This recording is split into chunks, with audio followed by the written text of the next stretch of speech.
这是一个伟大的剧本，虽然使用的是过去的老梗，但是此刻的美国总统川普正在撰写史上最大互动的真人实境秀。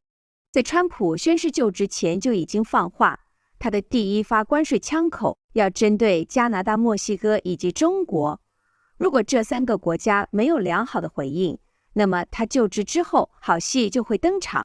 果不其然，在加拿大国内政党反抗的声浪中，墨西哥觉得已经让步到退无可退的情况下，2个国家对川普不能说是交了白卷，但是答案绝对不够正确。所以川普收回在就职日释出的善意，旋风式签署了对中加墨3国的关税行政命令。就在所有人屏息以待，这场全球贸易战开打的时刻，事件出现了有趣的发展。Carolina, of course, I want to start with you and these breaking headlines right now. So Scheinbaum saying that tariffs are delayed for a month. Give us a little bit more color on what happened on this call. So just minutes ago, we saw this post in X from President Claudia Sheinbaum, who said that, like you just mentioned, the call with President Donald Trump was very positive and outlined a series of agreements that the two leaders reached to stave off these tariffs for another month. In a post to Truth Social, Trump says he had a very friendly conversation with the president, who agreed to immediately supply 10,000 soldiers to the border between the two countries. The soldiers will be designated to stop the flow of fentanyl and illegal migrants into the United States. According to Trump's post, they agreed to pause import tariffs both ways for a month as negotiations continue. Conversación en el marco de respeto, y pues esta es la noticia que tenemos que darles. Y me dijo, bueno, pues, ¿cuánto tiempo? Le dije, bueno, vamos a ponerlo en pausa un mes y estoy segura que en este mes vamos a poder dar resultados, buenos resultados a su pueblo, buenos resultados al pueblo de México. Le planteé que, pues que habíamos estado trabajando juntos en migración, que había resultados, siempre nosotros con base en la protección y el respeto a los derechos humanos.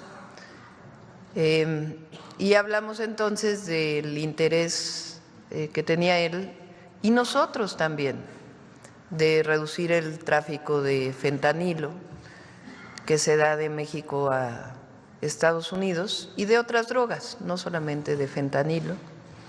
Llegamos al acuerdo que está en el acuerdo que se puso de poder poner más guardias nacionales en la frontera norte para proteger la frontera y evitar el tráfico de drogas y en particular el tráfico de fentanilo de México hacia Estados Unidos.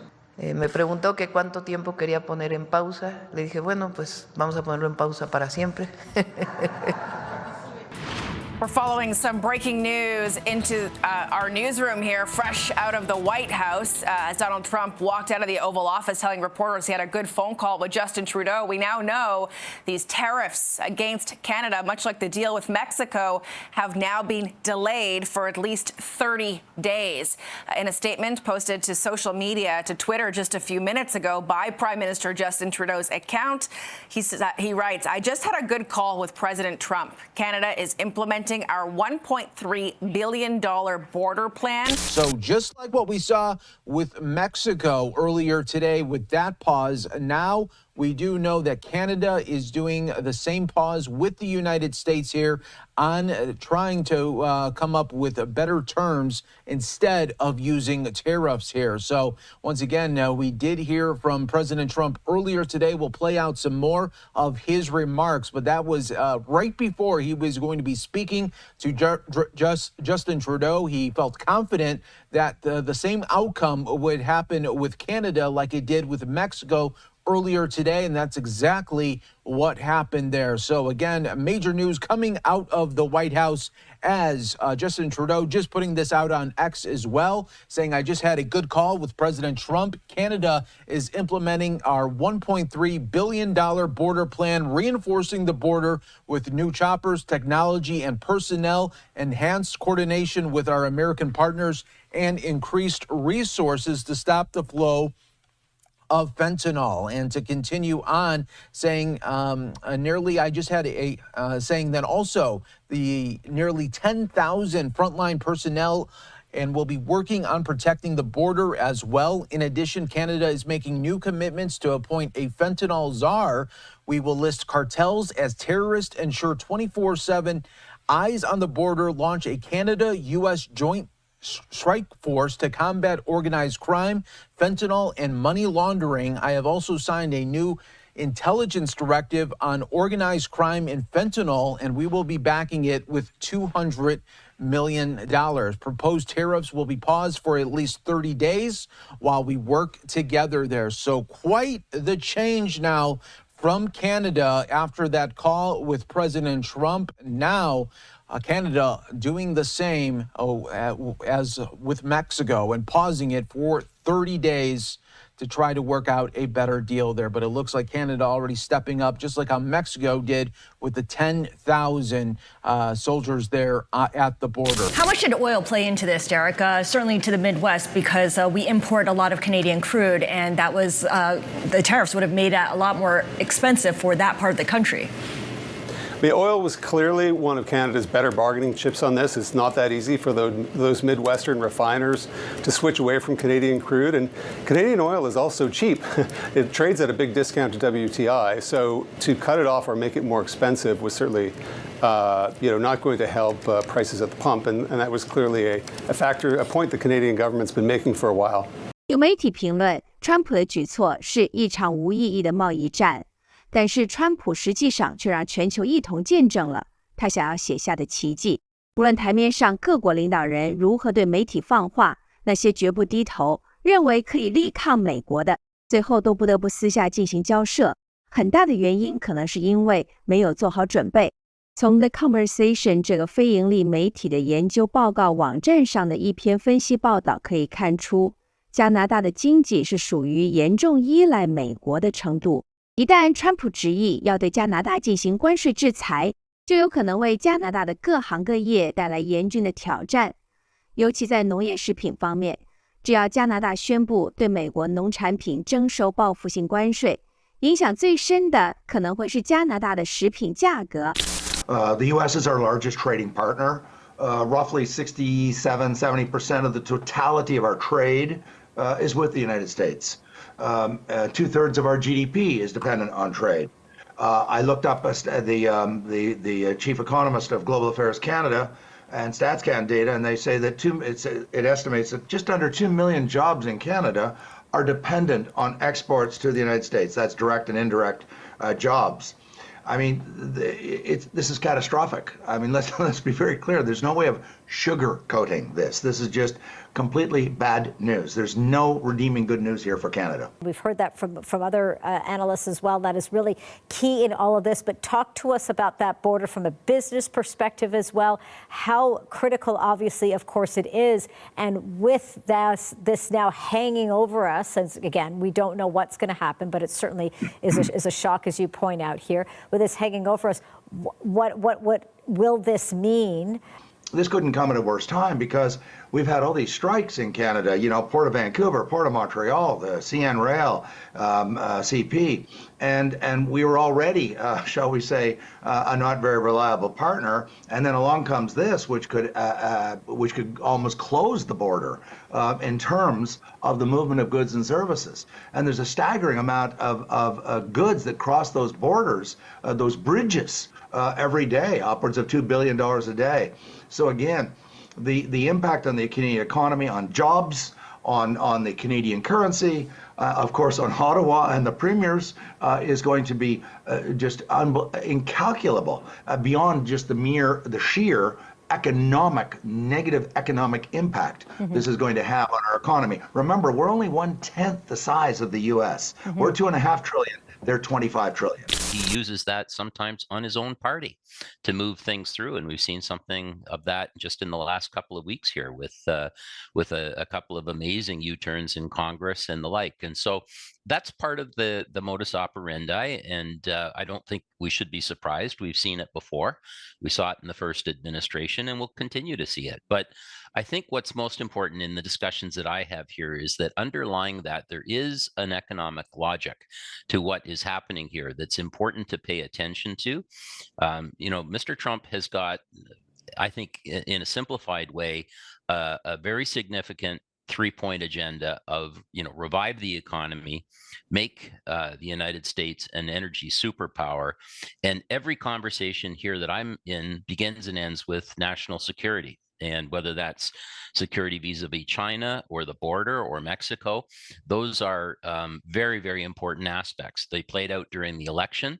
And I think we would be wise to pay attention to that broader set of objectives rather than some of the, call them tactics, that the president obviously enjoys using.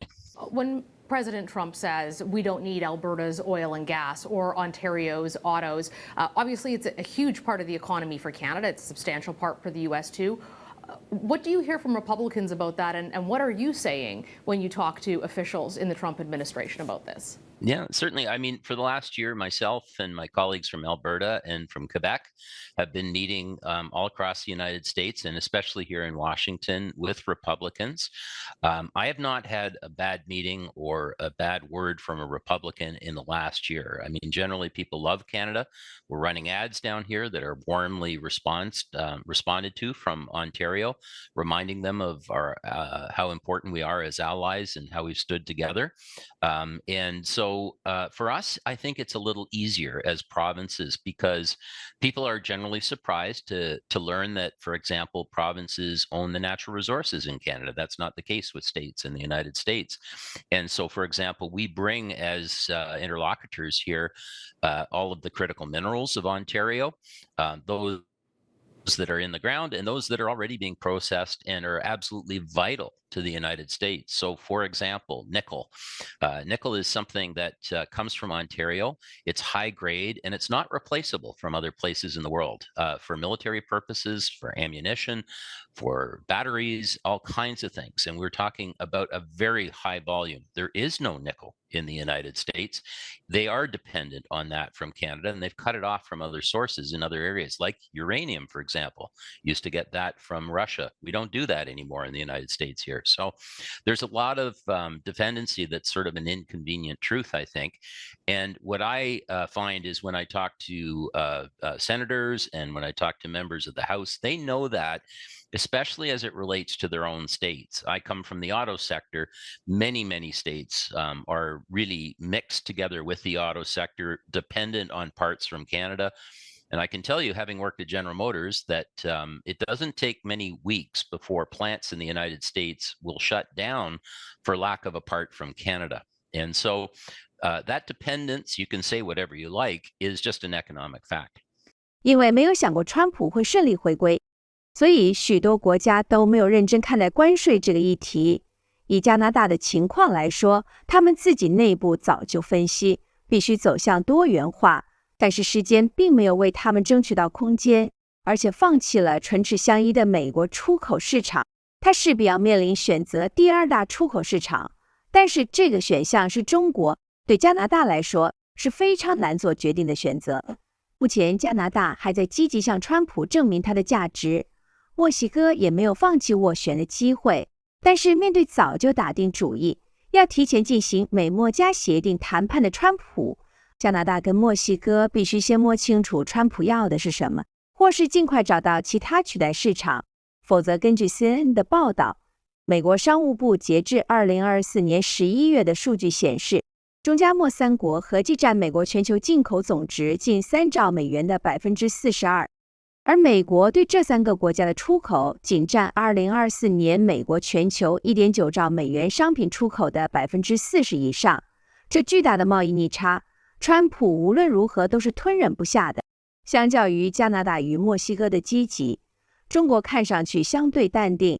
就有投资专家分析，认为中国老神在在的原因之一是握有货币调节的开关，这一招的确在川普 1.0 的贸易战里立了功劳，但是面对川普 2.0 准备取消中国最惠国待遇的威胁下，中国要是没有好好安抚川普，未来的日子也不会好过。Canada and Mexico were both able to convince the U.S. president nearly at the last minute to hold off on imposing those sweeping 25% tariffs. But Donald Trump did stay the course on his threat to slap additional 10% tariffs on Chinese imports. Those kicked in a minute after midnight. The president has said the tariffs are a result of trade deficits and a punishment for the flow of fentanyl into the U.S. Now, China is already retaliating. And let's bring you the details from Beijing and reporter Yenna Lee. Well, that's a 15% tax on U.S. coal and 10% on goods such as crude oil, farming equipment, and pickup trucks. They're just some of the U.S. imports that face new Chinese tariffs. China also announced export controls on 5 critical minerals. These are metals that are crucial to technology and innovation. Beijing argues that this is just a response to Washington's actions as the U.S. placed that additional 10% tariff on all Chinese imports first. Washington's official reason behind all of this is the accusation that China just isn't doing enough to stop the fentanyl trade.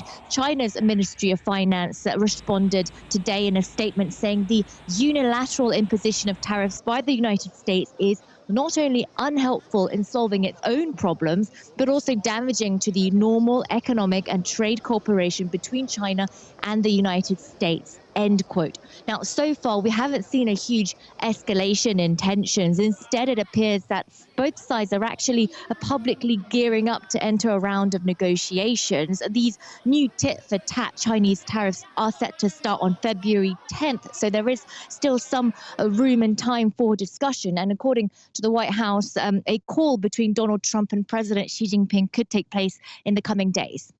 目前从国际局势来看，川普正在借中国之力去解决俄乌停火问题，可是普丁并没有释放任何退让的空间，这让中国跟川普谈暂缓加征关税有些不利。至于普丁能够坚持多久不修改俄乌停火条件，现在看起来排回到川普手中。如果普丁不让，川普就堂而皇之让乌克兰用稀土来交换继续作战的武器，这对俄罗斯跟中国都是极大的压力。尤其中国也正瞄准乌克兰储量丰富的钛矿和稀土矿，这场台面下的大国角力，随着关税龙卷风慢慢被卷上天际，乌克兰仍是刀俎上的鱼肉，前景一点都不乐观。